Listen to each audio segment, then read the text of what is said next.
The neon sign flickered red-blue-red across the snow-covered window, casting everything in the diner into alternating shadows. 3:22 in the morning. The fluorescent lights hummed their dying song above empty booths and a checkered floor sticky with decades of spilled coffee and broken dreams. Nora Morgan sat in the corner, her hands wrapped around a chipped white mug that held lukewarm liquid she could not afford to waste, and she was counting her breaths the way some people count money. $78. That was everything. Not everything she owned.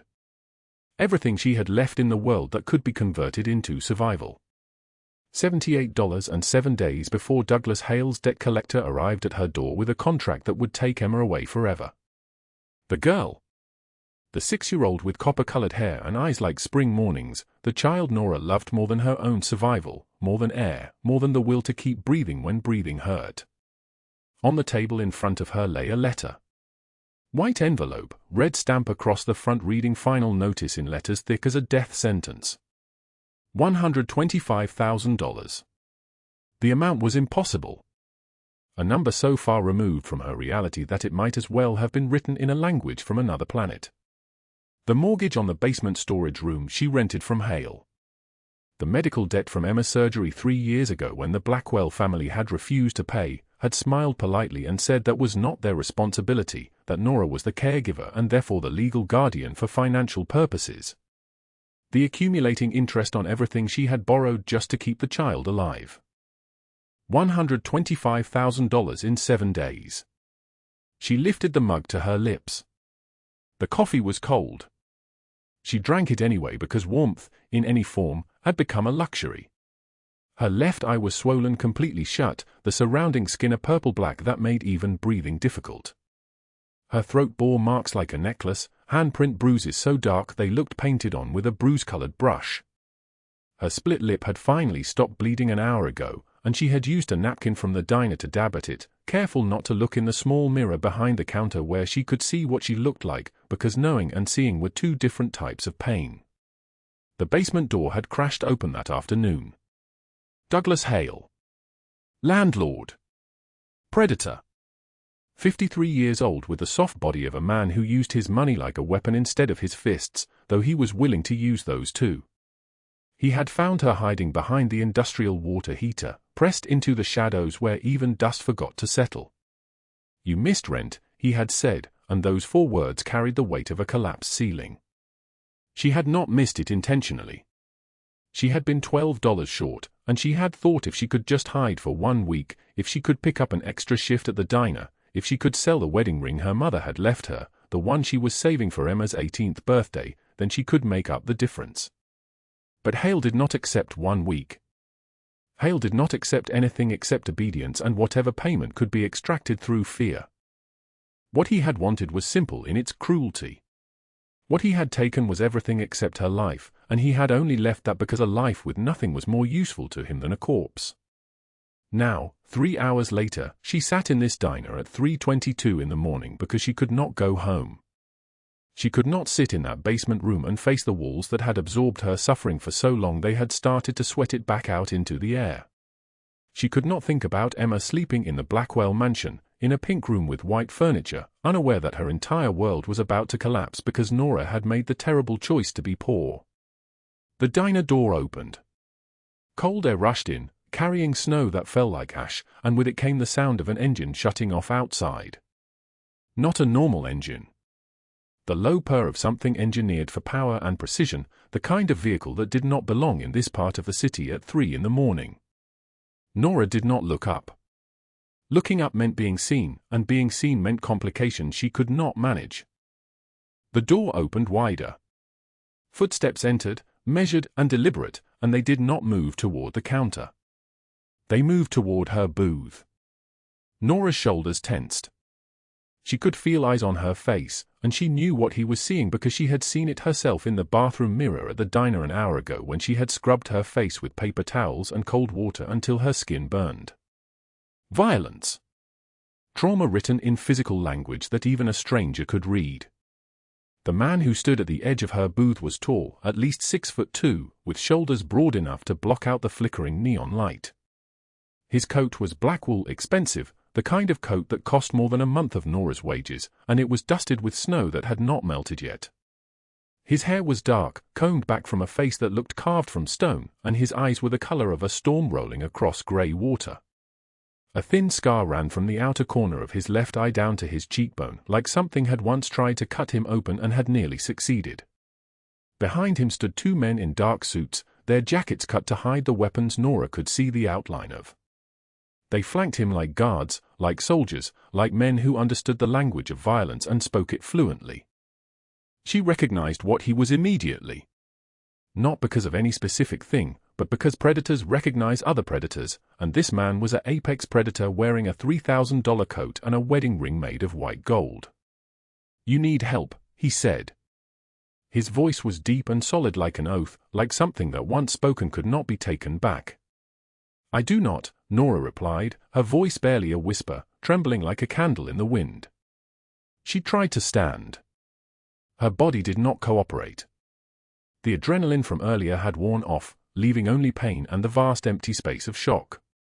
She made it halfway up before her legs gave out, and she would have collapsed back into the booth if he had not reached out and caught her. His hand on her elbow was steady. Gentle. She had not expected gentleness. Violence had taught her not to expect it.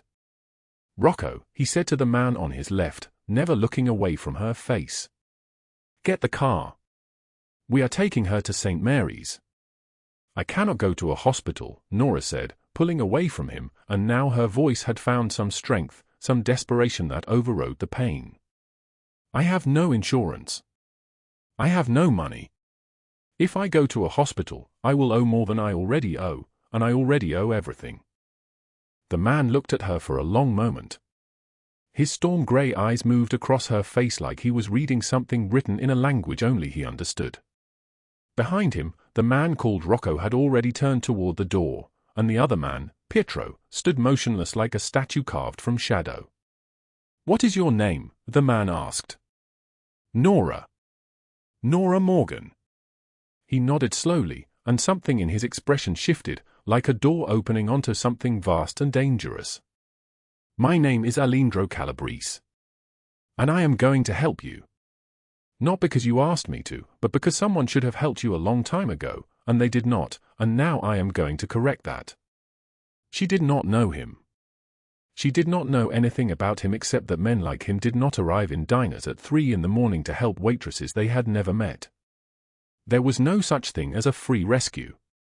Every helping hand came with a price, and Nora had already paid too much. But what she did not know was that Aleandro Calabrese had been watching her for 23 days. She did not know that he had walked into the diner where she worked 7 times in the past month, sitting in the back booth, drinking black coffee, observing the way she moved, the way she never complained, the way she ate only the leftovers that nobody wanted. She did not know that 1 week ago, he had assigned 2 of his men to follow her, to understand her world, to map out the geometry of her suffering. She did not know that what she was wearing, the pattern of bruises on her skin, the way she flinched at sudden movements, all of it told a story that Aleandro recognized because he had spent 15 years in a business where understanding human trafficking networks was the difference between controlling a city and being controlled by it. And she did not know that the moment she collapsed, something inside him had become a blade, sharp and cold and focused on a single purpose. "Come," he said, and his tone was the kind of tone that men obeyed without question. He extended his hand to help her stand. Nora took it. She did not know why. Maybe because she had no other choice. Maybe because her body recognized that this moment was a doorway, and on the other side of that doorway, everything was going to change, and the only way forward was through. She stood. The diner tilted slightly, then steadied. Aleandro's hand remained on her elbow, steady and certain, and he guided her toward the door where snow was still falling, accumulating in drifts that looked like the world was being buried alive.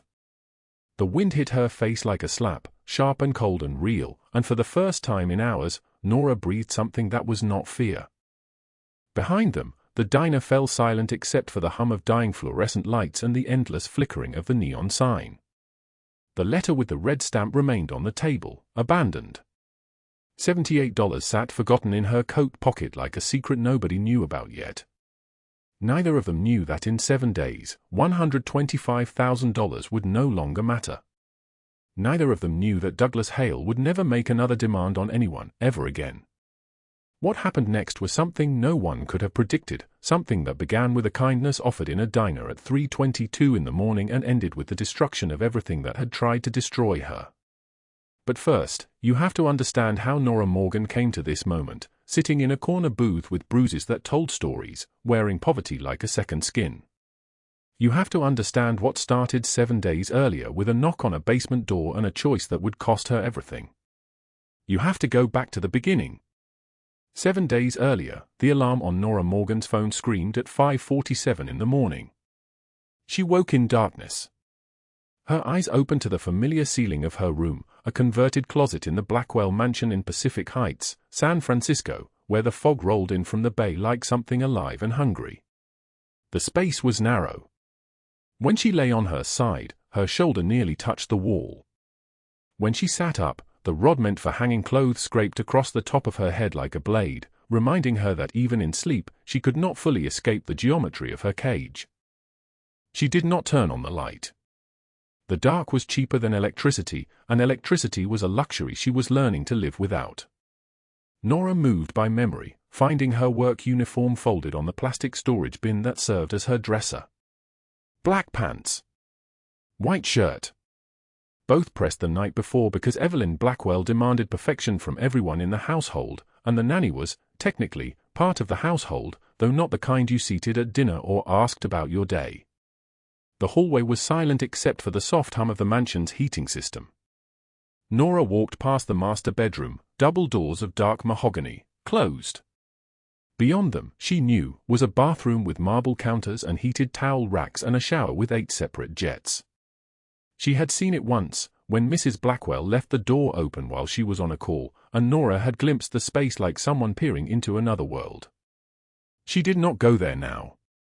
Instead, she turned toward Emma's room at the end of the hall. The little girl was still asleep, her curly brown hair spread across the pillow like a halo. Emma was 6 years old.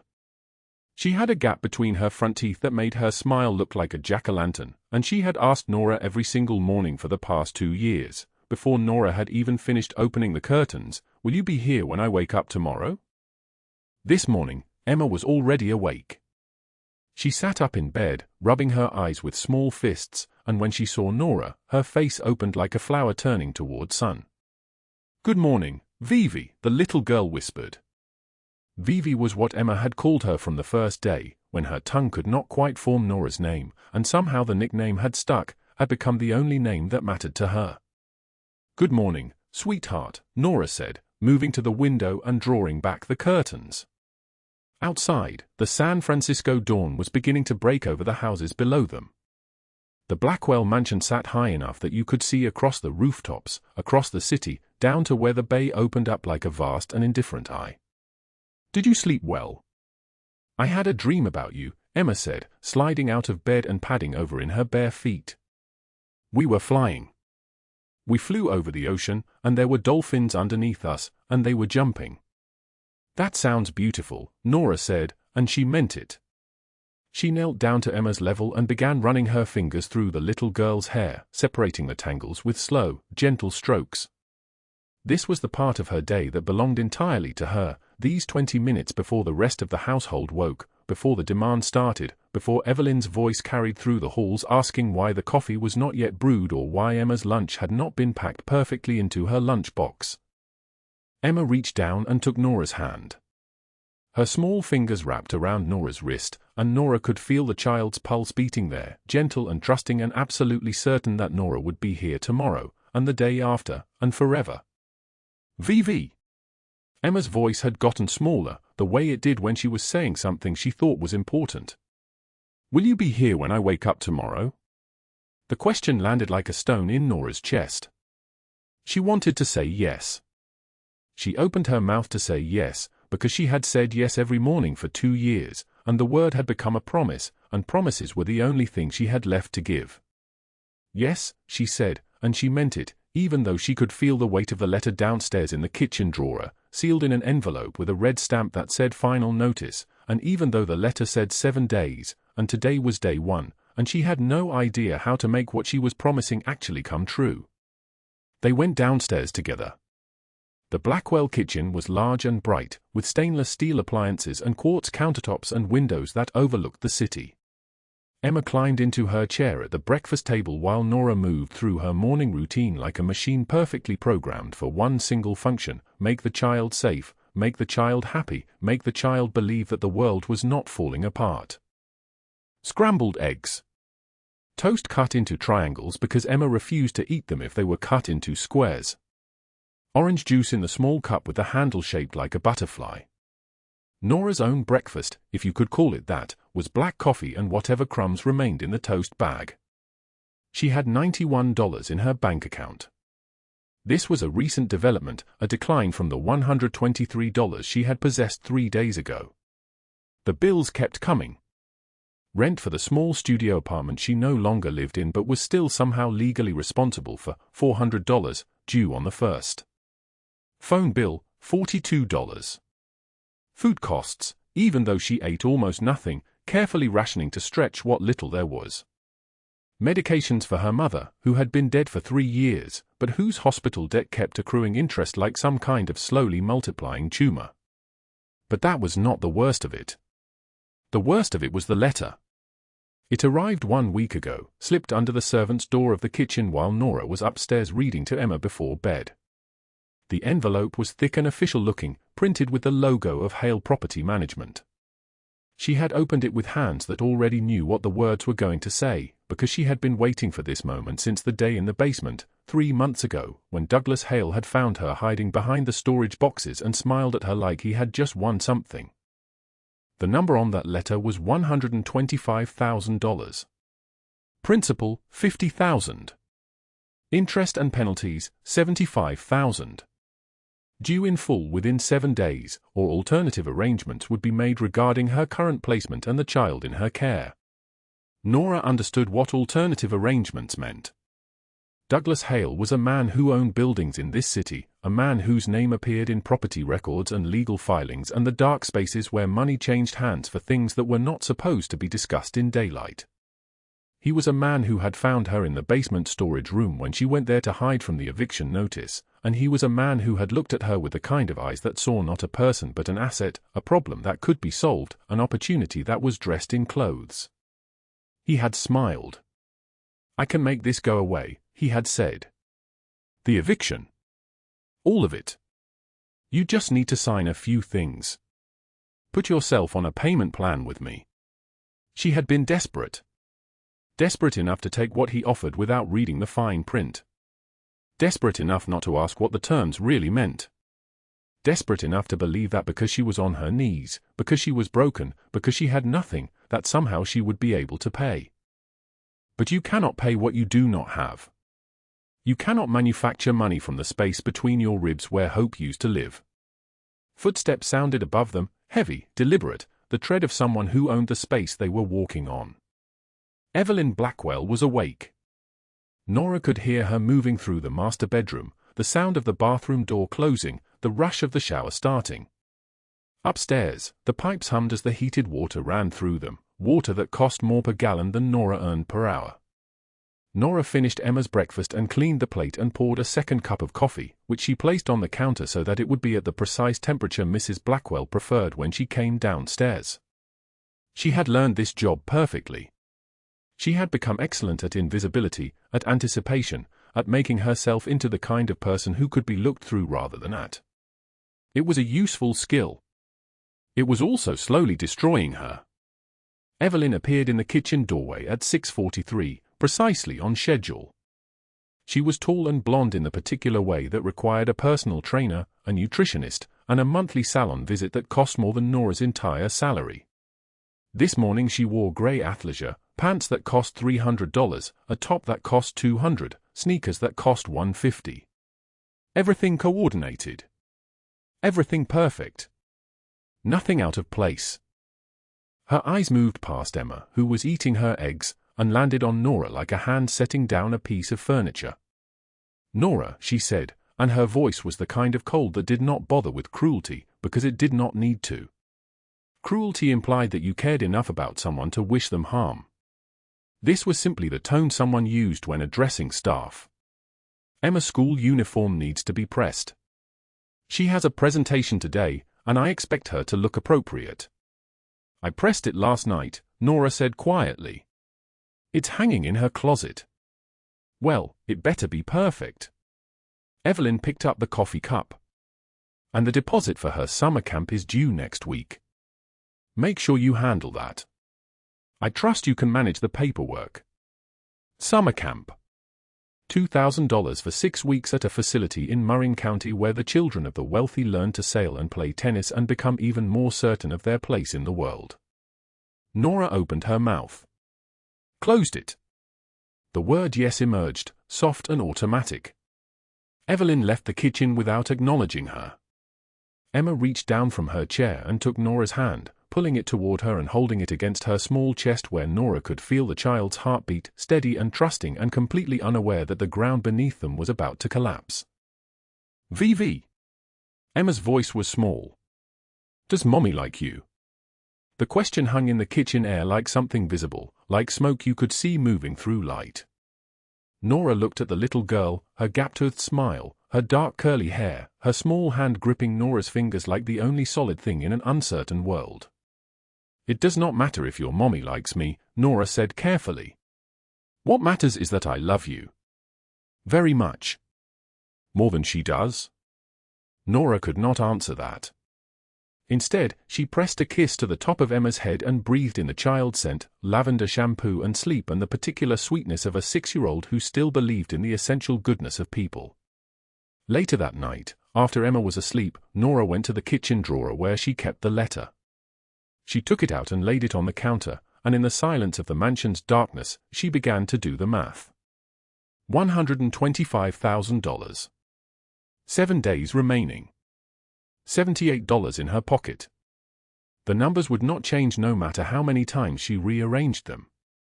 They refused to become something possible.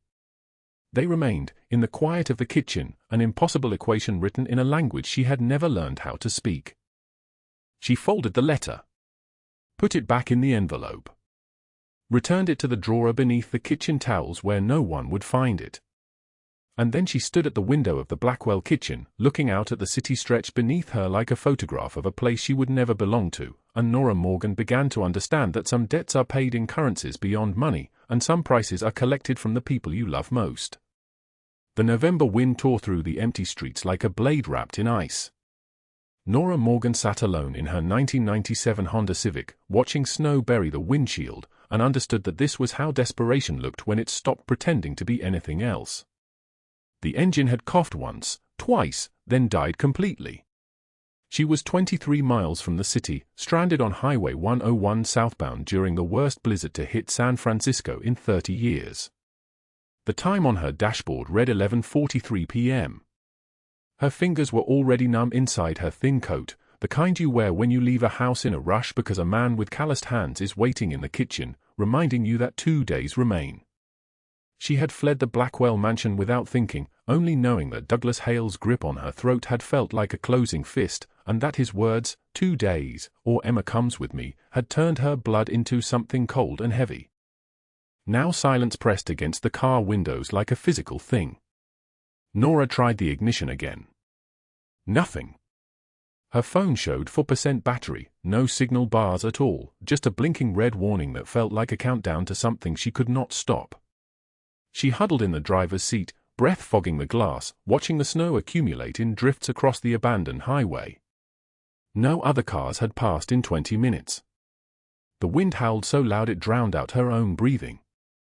She was going to freeze here. That was the thought that emerged from the cold. She was going to die on this shoulder while Emma waited in that mansion, while Douglas Hale's men moved through the darkness on their own timeline, following instructions that had already been given. Nora closed her eyes and tried to pray, but her mother's voice, the one that had told her to accept impossible things, to smile through broken ribs, to never ask for help because help was a luxury reserved for people who mattered, her mother's voice was the only prayer she could remember. Then, headlights emerged from the white out ahead. Not one car. 3 black SUVs in formation, moving through the blizzard with a kind of purpose that suggested the weather was an inconvenience rather than an obstacle. They slowed as they approached. Then stopped. Doors opened, and men in black tactical gear stepped into the snow, their movements coordinated, their faces hard.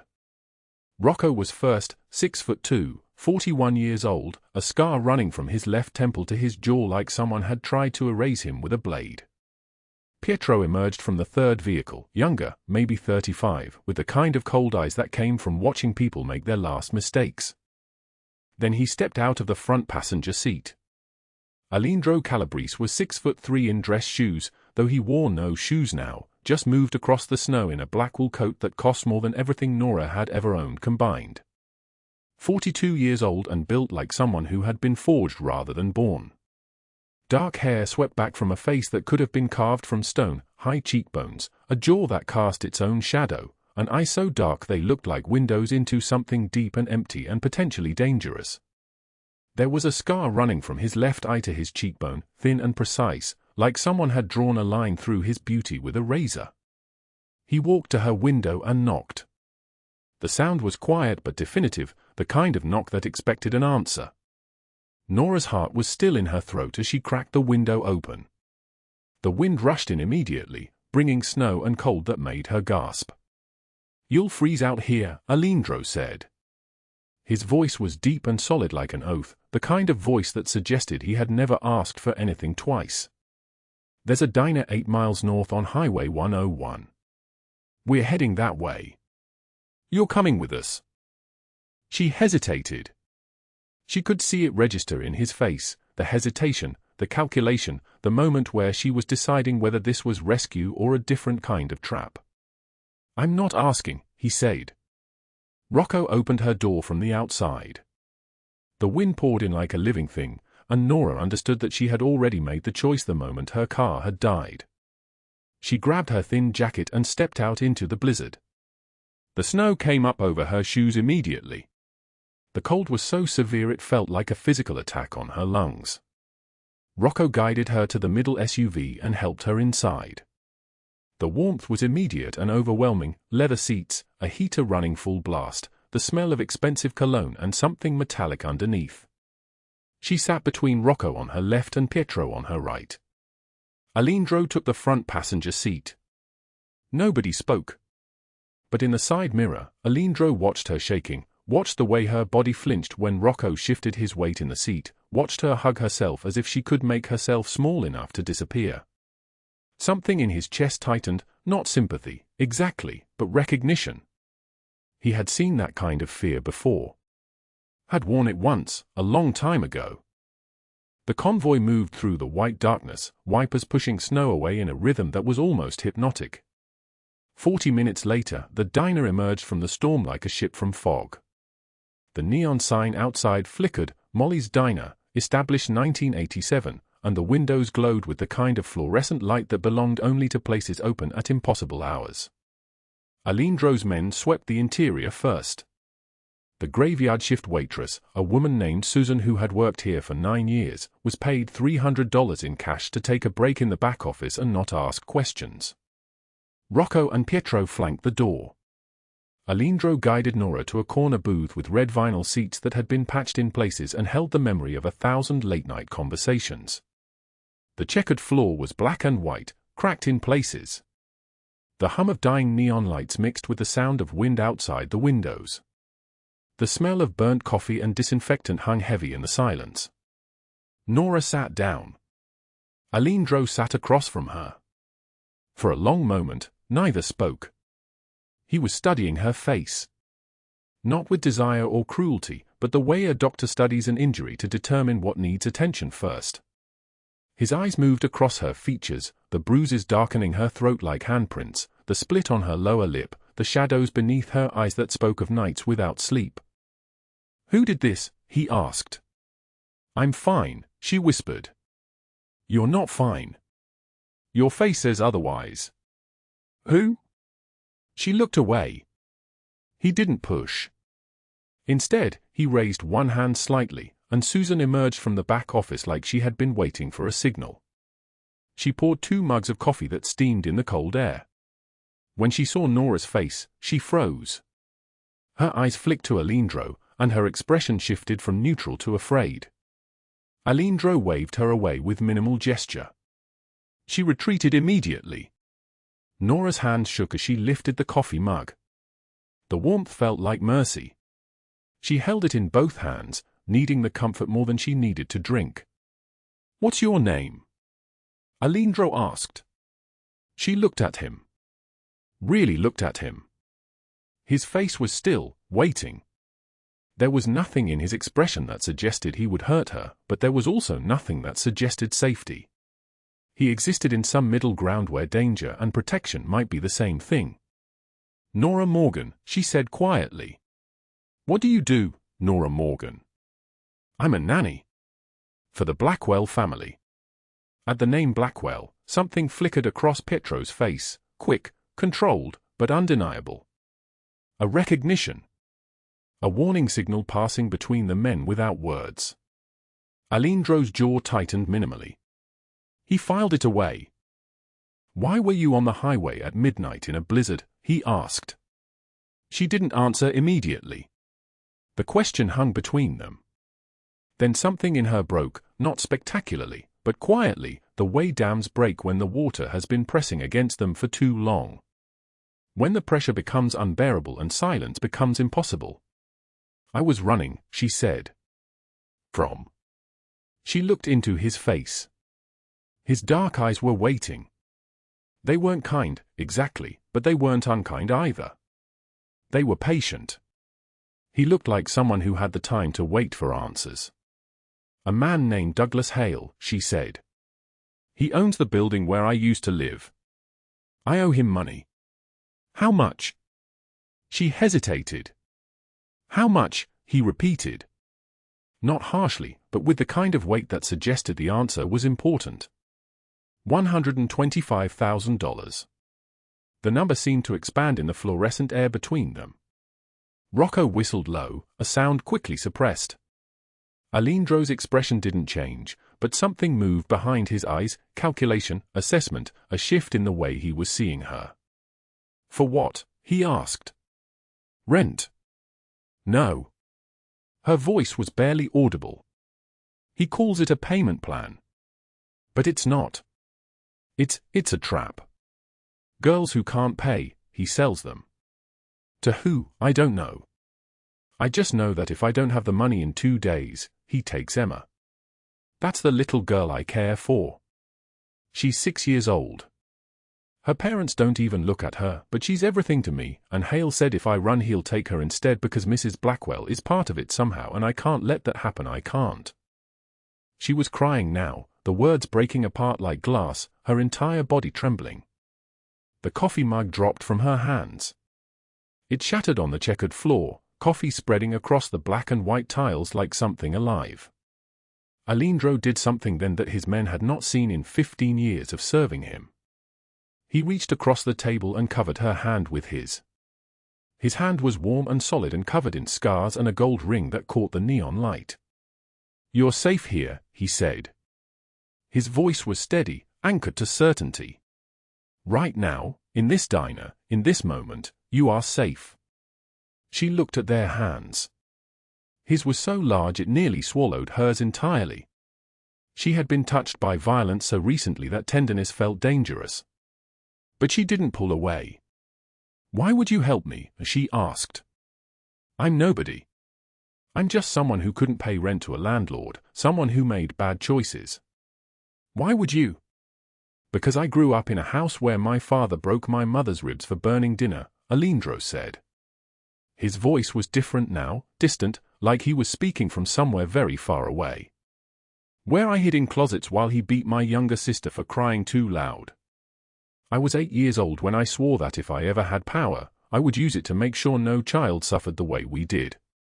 "You're protecting a child. That makes you not nobody. That makes you somebody." The silence that followed was broken only by the hum of the neon and the wind pressing against the windows. Nora wanted to ask him more, wanted to understand this man who appeared from blizzards and made promises with the gravity of someone who kept them.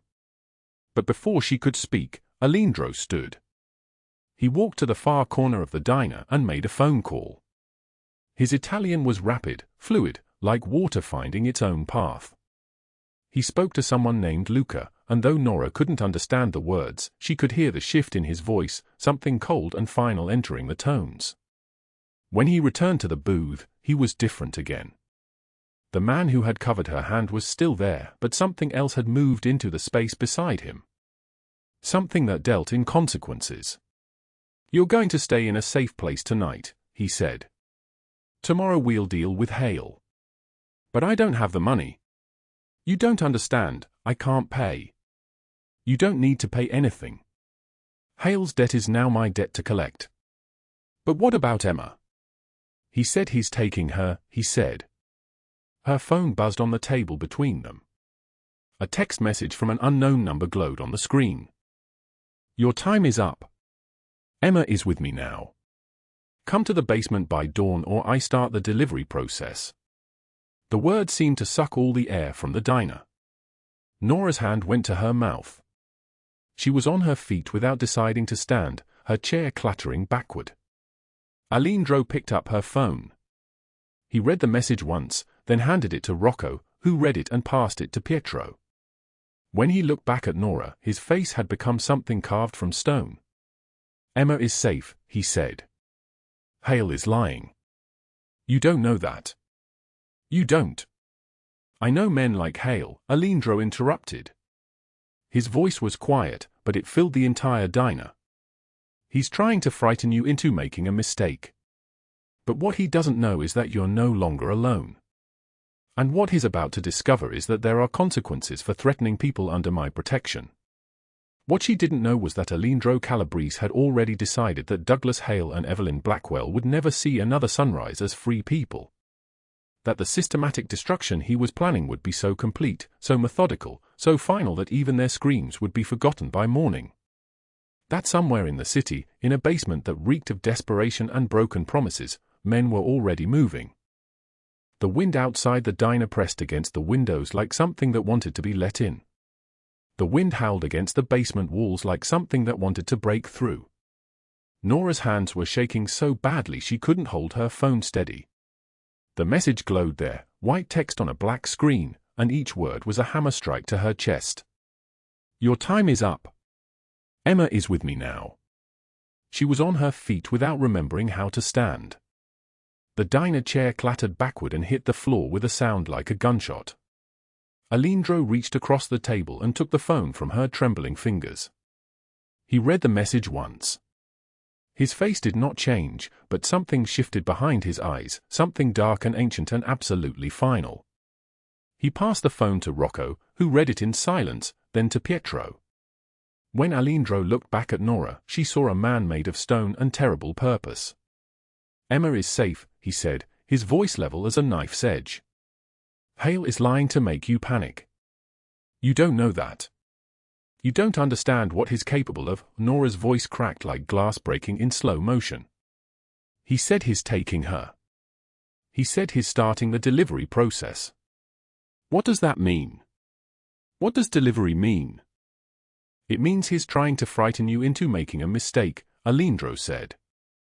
"But what he doesn't know is that you're no longer alone." Nora's hand went to her mouth. $78 in her pocket. That was all the power she had in this world. $78 and a prayer that had stopped working sometime around the day Emma turned 6.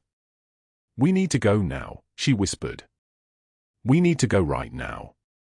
"The address," he said, "the basement at 1247 Eddy Street." "That's the Tenderloin, it's only 10 minutes from here." Aleandro was already moving. He snapped his fingers at Rocco. "Call Marco. I want 20 men at 1247 Eddy Street in 15 minutes. Full tactical. 3 exits covered, thermal imaging, the whole operation locked down." "Already on it," Rocco said, his phone already at his ear. Pietro was gathering their coats. The diner fell away into background noise. All that mattered was the clock. 4:22 in the morning. The city was still asleep. Somewhere in the Tenderloin, In a basement that reeked of desperation and broken promises, Douglas Hale was holding a 6-year-old girl in his hands. The black SUV screamed out of the parking lot and into the pre-dawn darkness. Nora sat in the back row, her body rigid as metal, her eyes fixed on nothing. The city blurred past the windows. Streetlights became smears of yellow. Traffic signals burned red in the darkness. She looked down at her hands. They belonged to someone she didn't recognize. They were shaking. They were powerless. She thought of all the shifts she had worked, all the hours she had borrowed from her body and her sleep and her sanity, all the money she had scraped together and hidden and counted and recounted. $125,000. That number had consumed her like a disease. And now it meant nothing. She had failed. That was the truth that sat in her chest like a stone. She had failed the one person who had ever mattered, the one child who looked at her with absolute trust, who believed that Nora would always come back, and Nora had run out of time and run out of money and run out of anything to offer but her own broken body. Her hand moved toward the door handle. The SUV was doing 60 miles an hour through empty streets. She could open it. The wind would tear her away. It would be over. No more fighting. No more impossible choices. Just the mercy of stopping. But then she heard Emma's voice from this morning. The little girl had wrapped her arms around Nora's neck before school, small and warm and trusting. "Will you be here when I wake up tomorrow?" "Yes, baby. I'll be here." Nora closed her fist against the door handle. She would be there. Even if it destroyed her. Even if she had to burn her own bones to ash and scatter them like seeds. She would be there. Aleandro watched her in the mirror. He saw the moment she chose to fight instead of surrender. Something in that moment recognized something in him, a kindred spirit forged in the same fire of impossible odds. The SUV turned onto Eddy Street at 4:47 in the morning. The building was a 4-story nightmare of crumbling brick and boarded windows. Dark. Silent. Waiting. 12 men in black tactical gear materialized from the shadows like ghosts taking physical form. They moved with the precision of a ballet choreographed in violence. 3 men covered the front exit. 3 covered the back. 3 moved toward the fire escape. 3 descended toward the basement door. Rocco spoke into his headset. Thermals showing 7 signatures. Ground-level basement. 2 near the center, 5 scattered around the perimeter. Possible hostages. Aleandro turned to Nora. "You stay in the vehicle." She shook her head. The steel had come back into her spine. "I'm coming with you." "It's not safe." "She knows my voice," Nora said. "If she's frightened, she'll be quiet if she hears me. And she's frightened. I know how she sounds when she's frightened." Aleandro saw the truth of this in her face. He nodded once. "Stay close to me. Don't move unless I tell you to move. Don't speak unless I tell you to speak." The basement descended into darkness and the smell of mold mixed with something chemical and terrible. Fluorescent lights flickered overhead, casting everything in sickly green. The walls wept condensation. And there, in the center of the basement, a metal folding chair with restraints attached to its arms. Empty. No. Not empty. Emma sat in that chair, her small body dwarfed by the metal frame, her little girl sundress twisted around her waist, her face streaked with tears and something darker. She wasn't crying. She was beyond crying. She was the color of ash. Douglas Hale stood beside her, one hand resting on her shoulder like a claim of ownership. He was 54 years old, 220 pounds of muscle turned to scar tissue and cruelty. His knuckles were scarred from years of breaking things. His eyes were the flat grey of someone who had stopped feeling pain so long ago he'd forgotten it existed. Beside him stood Evelyn Blackwell, dressed in a Burberry coat worth more than Nora's annual salary, her hair arranged in perfect waves, her nails manicured, her entire being radiating the casual malice of someone born into power and never questioned it. Hale smiled when he saw Nora. It was the smile of a predator who'd cornered prey. "You came," he said, his voice thick and satisfied. "Good girl. Where's the money?" Nora took a step forward. Every cell in her body wanted to scream, wanted to run to Emma, wanted to tear him apart with her bare hands. But she kept her voice level. "Let her go. You don't make demands here," Hale said. "Your product. That's all you've ever been. That's all any of them are." Evelyn checked her watch like they were running late for brunch. When she looked up at Nora, her face was a portrait of absolute contempt.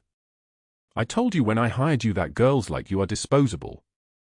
You should have been grateful for the job. Should have understood the rules." Then Aleandro stepped from the shadows. His presence transformed the basement into something else entirely. The fluorescent light seemed to dim around him. The air itself became thinner, harder to breathe. He was wearing a charcoal suit that cost more than Hale's truck, and he moved with the casual certainty of someone who had never questioned whether the world would bend to his will. Hale's smile died. Evelyn's face went the color of old parchment. "Step away from the child," Aleandro said. His voice was quiet. A judge's voice. Final. Hale's hand went to his waistband.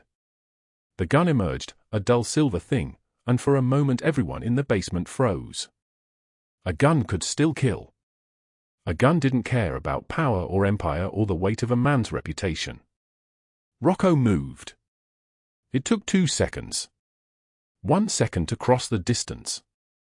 1 second to disarm Hale, to break his wrist, to send the gun skittering across the concrete floor where Pietro kicked it into darkness. Hale dropped to his knees, screaming, his wrist bent at an angle that suggested it would never bend back correctly. Aleandro crouched in front of him, studying his face the way a scientist studies an insect. "You prey on the desperate. You traffic in human suffering. You take children and sell them into situations that end in death or something worse than death. Death would be too quick for you. Too easy. Too merciful." He snapped his fingers. The basement door opened. 3 men entered, and Nora felt the temperature in the room drop another 15 degrees. These were not Aleandro's men. These were Russo family, the rivals who had been waiting for exactly this leverage for years. The lieutenant in front had a scar running from his left eye to his jaw, and when he smiled at Hale, it was the smile of a predator recognizing a weaker predator. "We've been hoping for this," the Russo lieutenant said. Hale began to beg. His voice broke into fragments. "Please no, not them, they'll kill me, they'll make it last, they'll." "Exactly," Aleandro said. The Russos took him. He screamed as they dragged him toward the van waiting in the alley, his broken wrist flailing, his voice echoing through the basement like something being erased from existence. They would traffic him through the same pipelines he had used on women. They would sell him to buyers overseas. They would reduce his identity to a commodity, his existence to a number in a ledger of disposable humans. His screaming stopped when the basement door closed. Silence flooded in like water. Evelyn backed toward the fire exit, her Burberry coat swinging, her composure shattering. She made it 3 steps before Pietro blocked the door. Aleandro pulled out his phone and dialed without looking away from Evelyn. When the FBI agent answered, he put it on speaker so she could hear her own ruin being narrated in real time. "Agent Torres," Aleandro said. "I have a gift for you. 18 months of case building, and I have your defendant wrapped and waiting." The agent's voice came through the speaker, female and professional. "You have Blackwell." "Gift wrapped," Aleandro confirmed. 6 hours later, at dawn, federal agents in vests and weapons arrived at the Blackwell mansion in Pacific Heights. They did it with cameras rolling, news vans positioned, the whole thing choreographed to maximum humiliation. Evelyn Blackwell was arrested on her front lawn in silk pajamas, her face captured from 17 different angles, her name becoming synonymous with depravity before her bail hearing even began. Charges: human trafficking conspiracy, racketeering, wire fraud, tax evasion, money laundering. She faced 40 years in federal prison with no possibility of parole. Her husband filed for divorce at 9 in the morning. Her assets were frozen by noon. Her social circle evaporated like morning fog. But in that basement, none of that had happened yet. Nora ran to Emma. She scooped the little girl from the metal chair and held her so tight that Emma squeaked in protest, but she didn't let go. She couldn't let go. She would never let go again. "You came back," Emma whispered into her shoulder. "I knew you'd come back. I always come back, baby. I always will." Emma's small arms tightened around her neck. The little girl was shaking, her whole body vibrating like a tuning fork, but she was alive. She was whole. She was here. Aleandro watched them in the fluorescent light, this woman and child locked together like a prayer answered, and for the first time in 20 years, he felt something close to peace bloom inside his chest. The morning light came soft through the brownstone windows, filtered gold through November rain. Nora Morgan sat on the edge of the guest bed, Emma curled against her side, the little girls breathing deep and even in sleep. For the first time in 7 days, she could breathe without counting the hours until everything ended. The room was real. The bed was real. The clothes in the dresser, small, her size, were real. Aleandro had brought her here 3 hours after the basement, after the federal agents had taken Douglas Hale away screaming about lawyers and rights, after Evelyn Blackwell had been photographed in handcuffs on her front lawn. The brownstone in Russian Hill had guest rooms with actual windows that opened onto a garden. It had a kitchen stocked with groceries. It had toys appearing in Emma's room within an hour of arrival, like gifts from someone who understood that a 6-year-old girl needed proof that safe places existed. Nora hadn't slept. She had watched Emma sleep instead, afraid that closing her eyes would break whatever spell had suspended her above the drowning. A knock came on the door at 7 in the morning. Soft. Respectful. "Come in," Nora whispered, careful not to wake Emma. Aleandro Calabrese entered with 2 men she recognized from the basement operation. Rocco, the one with the scar running from temple to jaw.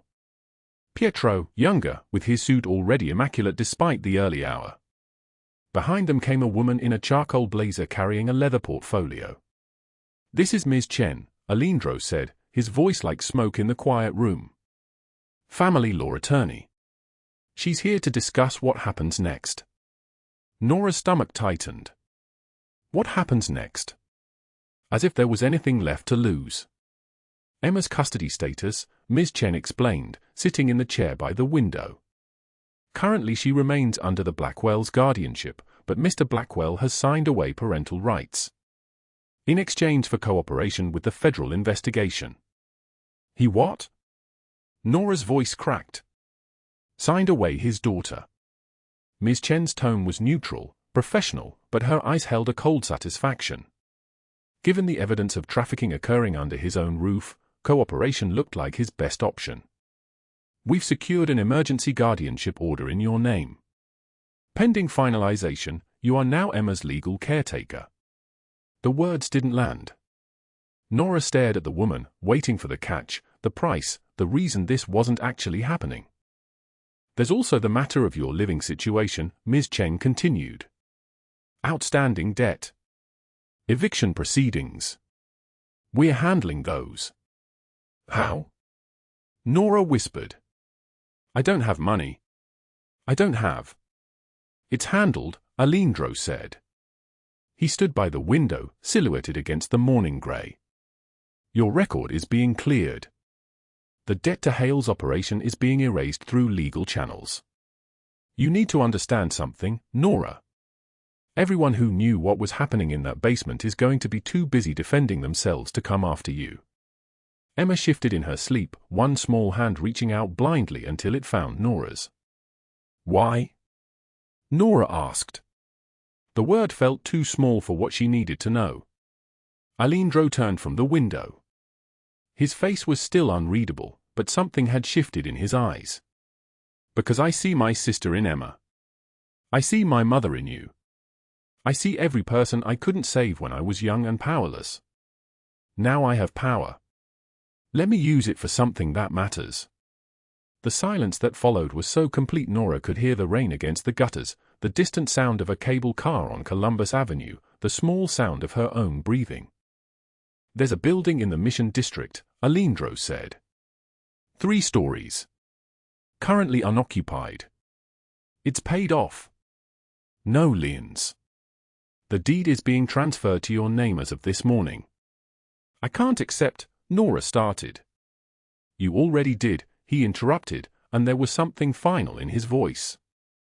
The paperwork is complete. It's yours. What you do with it is up to you. Ms. Chen slid documents across the desk. The non-profit structure is already established. Haven House. All you have to do is decide what it becomes. After they left, after Ms. Chen had given Nora her cell phone number and Aleandro had closed the door behind him so quietly it seemed like a prayer, Nora sat alone with Emma and held the deed in shaking hands. The building was real. The address was real. The square footage and property tax details were real. She wanted to cry and couldn't find the tears. The days that followed moved like a fever dream. Lawyers came and went. Federal agents took her statement. A therapist appeared and sat with her twice daily, asking questions Nora couldn't answer because she was still trying to understand what safety felt like. Emma attended sessions too, a woman with kind eyes helping the little girl process things a 6-year-old should never have known. On the 4th morning, Nora went to the building in the Mission. It was an old Victorian warehouse conversion with exposed brick and high ceilings, the kind of space that had housed everything from artist studios to tech startups. Empty now. Waiting. Hers. She walked through the rooms with her phone to her ear, talking to a woman named Dr. Sarah Ochoa, a trauma specialist who ran a shelter in Oakland. You've never done this before, Dr. Ochoa was saying, not unkindly. No, Nora admitted, standing in what had once been an administrative office. But I know what it feels like to have nowhere to go. That's not always enough. I know. That's why I'm calling you. Will you help me? By the time Nora hung up, she had the outline of something real. A shelter. Medical care for women who had been trafficked or exploited. Legal assistance. Job training. Childcare. All the things that had been missing when she needed them most. She sat on the dusty floor of her building and allowed herself to cry. Aleandro appeared 2 weeks later, and the moment he walked through the door of the Haven House kitchen, where volunteers were preparing the first communal meal, everything changed. Not because of who he was or what he represented, but because Nora saw him watching Emma help set the table, the girl counting out napkins with careful concentration, and she understood what the last 2 weeks of silence had cost him.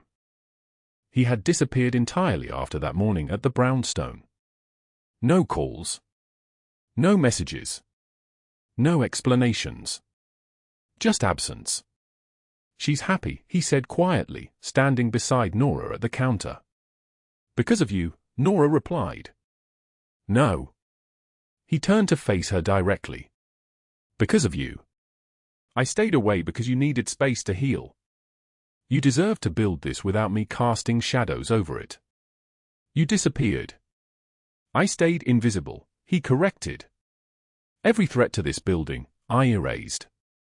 Every donor who pulled funding, I replaced. Every woman who walked through these doors, I made sure she had resources. But this, he gestured at the kitchen, at Emma, at the network of survivors who had begun to gather in this space that had become sanctuary, this is yours. Not mine. You built this. Nora's chest felt like it was collapsing inward. Why didn't you tell me? She asked. Because I needed you to know that you didn't need me. That you never needed anyone except yourself. She stepped closer. The evening was settling outside the windows, that particular San Francisco dusk where the city turned amber and blue.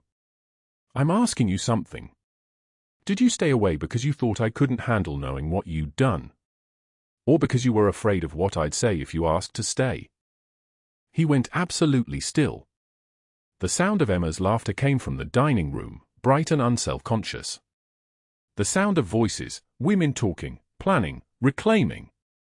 Stay, Nora said. I'm asking you to stay. Not because I need protection. Because I choose you. His hand found hers. When he spoke, his voice was barely audible. Family is not always bound by blood but by those who choose to stay when the storm arrives. Emma's footsteps thundered down the hallway. She burst into the kitchen and skidded to a stop when she saw Aleandro. For a moment, uncertainty flickered across her small face. Then she recognized him and screamed with joy, launching herself at his legs. He lifted her without hesitation, and Nora watched her two favorite people laugh together against the amber light, and she understood something she had spent her whole life trying to learn, that broken things could be rebuilt into something beautiful, that families could be forged in the fires of sacrifice and choice, that power meant nothing unless it was used to lift up those who had fallen. Emma wrapped her arms around Aleandro's neck and whispered, "You stayed." "I stayed," he confirmed. If this story moved you, drop a like right now. Share it with someone who needs to believe that broken things can be rebuilt.